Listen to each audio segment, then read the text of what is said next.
Hello guys, welcome back to my class 12th journey day 11। आज हम लोग ने देखा एमओए क्या होता है और एओए क्या होता है। आज इसके बारे में डिफरेंस भी देखा, तो शुरू करते हैं शुरू से। MOA, memorandum of association. It is a fundamental legal based primary document of the company. Such document determine the power and objective of the company. Every company prepared MOA for the incorporation of the company. यह एक legal document होता है जो company का power और उसका objective वो क्या काम करेगा ये बताता है। हर बिजनेस के पास एमओए होना बहुत ज़रूरी होता है, क्योंकि इसके बिना ना कंपनी शुरू होगी और ना कंपनी बनेगी। Such legal document is also called public document. MOA of the company can be related for time to time under the providing of the law. यह लीगल डॉक्यूमेंट होता है, इसी वजह से यह पब्लिक डॉक्यूमेंट होता है। यह कंपनी का अल्टरनेट होता है, जिसकी वजह से ये टाइम टू टाइम चेंज भी हो सकती है। इसके बाद हमने देखा था कंपनी का क्लॉज। सर्च content are divided into following clause. इन पार्टों में इसकी क्लॉज बटे हुए हैं। तो फर्स्ट है name clause, second objective clause, third capital clause, fourth subscription clause, five situation clause और फिर लायबिलिटी क्लॉज।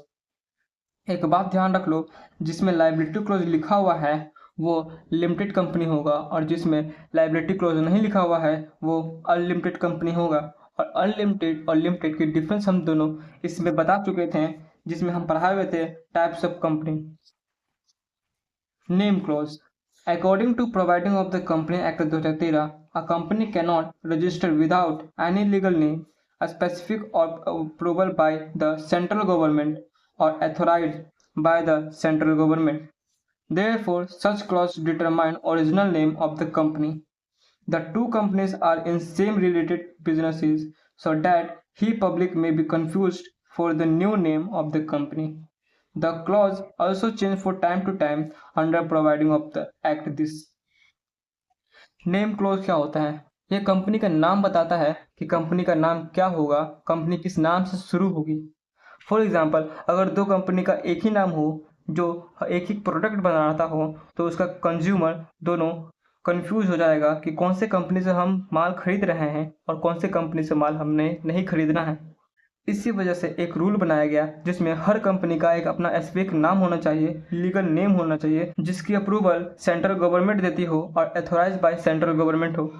दो कंपनी का एक ही जैसा नाम कभी नहीं हो सकती। आप किसी भी कंपनी को देख लो, एक जैसा नाम कोई भी कंपनी नहीं होगा। यह टाइम टू टाइम चेंज भी हो सकती है, इसी वजह से एमओए में ये दिया हुआ है। फिर दूसरा देखा objective clause. Such clause determine objective of the company. Therefore, objective clause may be divided into two parts: main objective and subsidiary objective or other objective.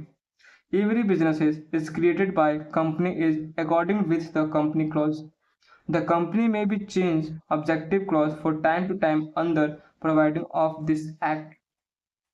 Objective clause क्या होता है? एग्जाम्पल के थ्रू समझो। अगर कोई कंपनी खुल रही हो या फिर बन रही हो, तो उसका ऑब्जेक्टिव क्या होगा? मैन्युफैक्चरिंग, सर्विस देना या फिर एजुकेशन देना। ये तीन चीज़ होते हैं जो हर बिजनेस के बाद ऑब्जेक्टिव होता है। अगर हम एक टीचर हैं तो हमको क्या देना चाहिए? तो हम एक स्टूडेंट हैं, हम एक स्टूडेंट हैं जो हम शिक्षा ले रहे हैं, यानी कि हम पढ़ रहे हैं। एजुकेशनल पर्पस के लिए चुना गया हुआ, जिसमें मेरा ऑब्जेक्टिव होगा एजुकेशन। अगर कोई मैन्युफैक्चरिंग कर रहा हो तो उसका ऑब्जेक्टिव होगा मैन्युफैक्चरिंग। और अगर कोई सर्विस दे रहा हो, जैसे हम ट्यूशन में पढ़ रहे हैं, तो बगल वाले जो सर आएंगे वो हमें पढ़ाते हैं, तो वो सर्विस देता हूँ, उसे ही कहेंगे ऑब्जेक्टिव। जो काम करने के लिए कंपनी खुली है उसे ऑब्जेक्टिव कहते हैं। ये टाइम टू टाइम चेंज होती है, बस इसका एक शर्त है, जो एक्ट दिस के अंदर आने चाहिए, जो एक्ट बनी हो उसी के अंडर होनी चाहिए। फिर देखा capital clause. Such clause determine total capital और maximum share capital of the company. Generally the company matter और facts are specified under this capital clause. Capital किसे कहते हैं?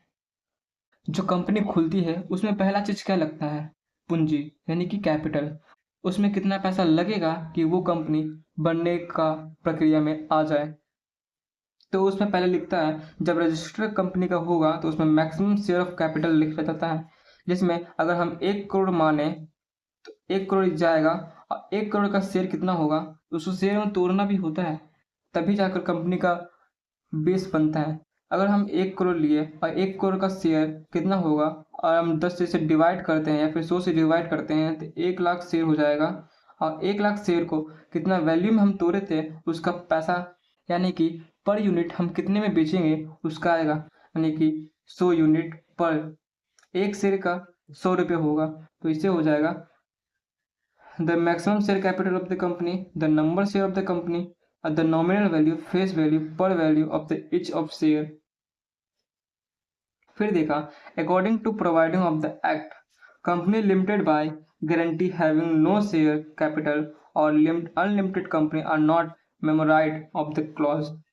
आपने पढ़ा था लिमिटेड और अनलिमिटेड, इसमें क्या पढ़ा था, लिमिटेड यानी कि ऐसा कंपनी जिसमें ना पैसा दी जाती हो और ना पैसा ली जाती हो, यानी कि जब कंपनी डूब चुकी हो उसमें सिर्फ बिजनेस की प्रॉपर्टी से ही पैसा दी जाती है, ना कि पर्सनल प्रॉपर्टी से। और जब अनलिमिटेड पढ़े थे तो उसमें क्या बोला गया था, उसमें बोला गया था कि बिजनेस की प्रॉपर्टी से भी पैसा जाएगा और तुम्हारी प्रॉपर्टी से भी पैसा जाएगा। लेकिन लिमिटेड कंपनी में एक शर्त थी कि इसमें एक लिखा जाता है शेयर कैपिटल और गारंटी कैपिटल, जो यहाँ लिखा हुआ है गारंटी कैपिटल और शेयर कैपिटल। शेयर कैपिटल का मतलब होता है अगर कंपनी डूबे तो 1 रुपये भी नहीं दिया जाता है, और गारंटी कैपिटल का मतलब होता है कि अगर कंपनी डूबी उसके कुछ परसेंटेज दी जाती है, और इसमें मिनिमम 5%, 10%, 20% कितनी भी दी जा सकती है। इसी वजह से हर बिजनेस के पास शेयर कैपिटल होता है, और उसी में यह दिया हुआ है कि कौन सी कंपनी गारंटी होगी और कौन सी कंपनी शेयर कैपिटल होगी, उसी के बेस पर दिया हुआ है। अब देखते हैं subscription association clause. Such clause determine the personal details of the company. According to Company Act 2013, every share subscription says at the least one share of the company. Subscription clause किसे कहते हैं? जब कंपनी शुरू होती है तो उसमें कौन कौन से मेंबर पैसा लगाती है। जैसे कि अगर हम कंपनी शुरू करते हैं तो हमारे अंदर 5 मेंबर आएंगे जो हमें कैपिटल के रूप में पैसा देंगे। वैसे तो कंपनी बनने के बाद तो शेयर खरीदते हैं वो भी मेंबर होते हैं, पर ये अलग है। ये मेंबर कब के हैं, तो ये जब कंपनी शुरू होती उसके पहले के कंपनी के मेंबर हैं, और जो कंपनी के बाद के मेंबर होंगे वो मेंबर ही कहलाएंगे, लेकिन वो मेंबर और शेयर होल्डर में बहुत अंतर होता है। बस एक छोटे से डिफरेंट, मेंबर में सिर्फ पहले का होगा और जो शेयर होल्डर होंगे वो कंपनी बनने के बाद के होंगे। सब्सक्रिप्शन एसोसिएशन ये टाइम टू टाइम चेंज होती रहती है। फिर देखा सिचुएशन प्लेस क्लॉज।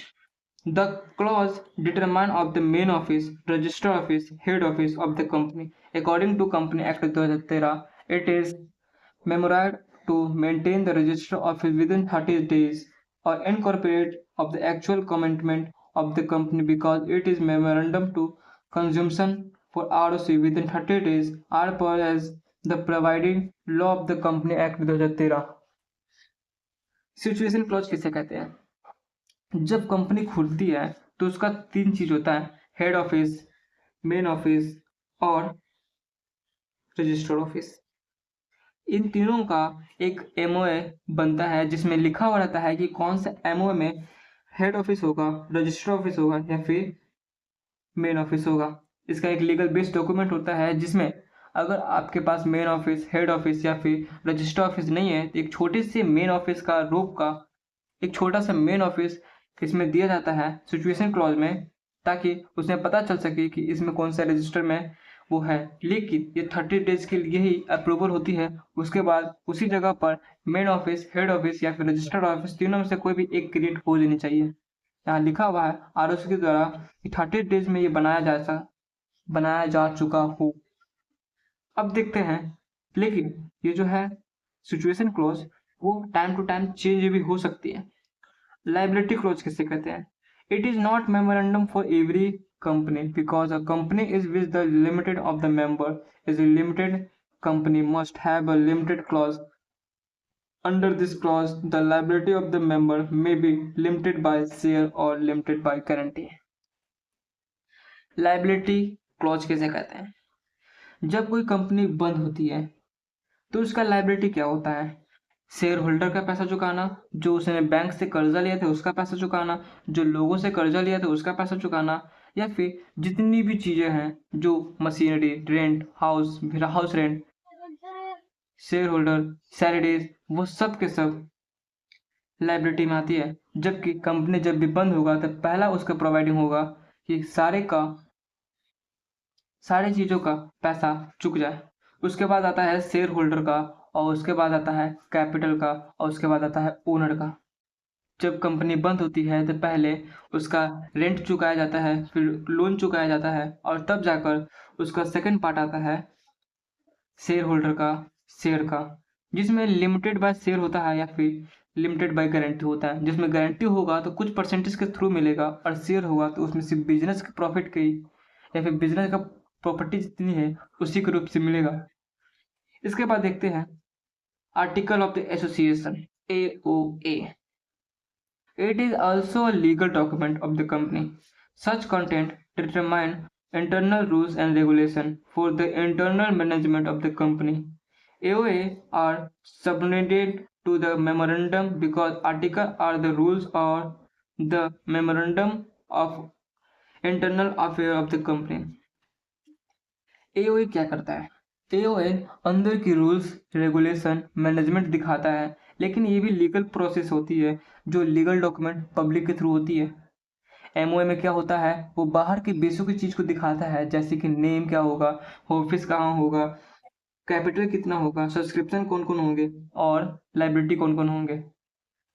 AOA में क्या बताता है कि अंदर का रूल कैसा होगा, जब मैनेजमेंट चलेगा, जब बिजनेस शुरू होगा तो उसकी मैनेजमेंट कैसी होगी, उसमें कौन डायरेक्टर बनेगा, उसमें कितना मैक्सिमम डायरेक्टर होंगे, डायरेक्टर की क्वालिफिकेशन कितना होगा, ऐसा फिर उनका रूल रेगुलेशन किन किन चीज़ों पर बेस करते हैं, ये बताता है।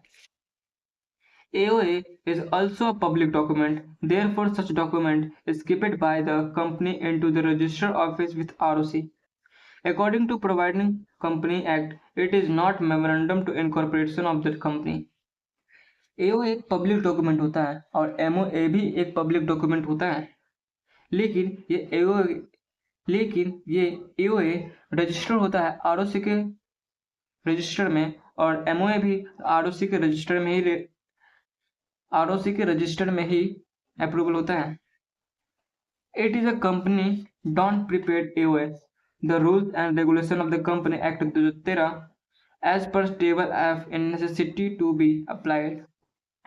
अगर आप AOA नहीं बनाते हो तो क्या होगा? अगर आप AOA नहीं बनाते हो तो जो रूल्स होते हैं, रेगुलेशन होते हैं, वो कंपनी एक्ट 2013 का टेबल F से ली जाती है, जो जनरल रूल होगा।